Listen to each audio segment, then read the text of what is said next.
السلام علیکم ورحمۃ اللہ وبرکاتہ۔ جی تو سامعین، کیا حال ہے آپ کا؟ ٹھیک ہے، اللہ پاک آپ کو ہمیشہ خوش و خرم رکھے۔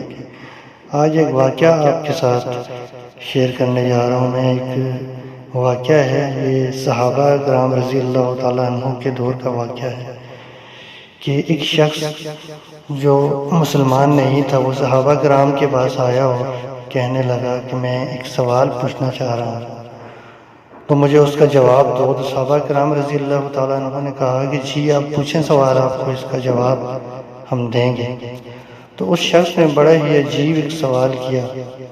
اس نے کہا کہ آپ لوگ کہتے ہیں کہ اللہ پاک ہر چیز پر قادر ہے، تو مجھے یہ بتائیں کہ کیا اللہ پاک اپنے جیسا دوسرا اللہ بنا سکتا ہے کہ نہیں؟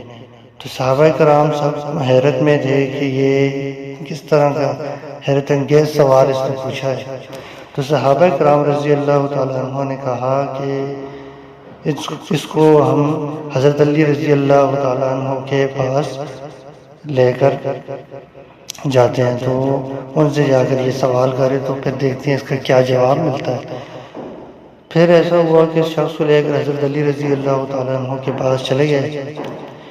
تو وہاں جا کے حضرت علی رضی اللہ تعالیٰ عنہ کے پاس جب گئے تو اس شخص نے سوال کیا وہاں پر کہ آپ کہتے ہیں کہ ان اللہ علی کل شیء قدیر، کہ اللہ پاک ہر چیز پر قادر ہے، تو کیا اللہ پاک اپنے جیسا ایک اور اللہ بنا سکتا ہے؟ تو حضرت علی رضی اللہ تعالیٰ عنہ نے ایک دم سے اس کا جواب دیا اور انہوں نے کہا کہ جی ہاں بالکل، اللہ پاک ہر چیز پر قادر ہے اور وہ بنانا چاہے تو اللہ بنا سکتا ہے، لیکن ایک فرق ہے۔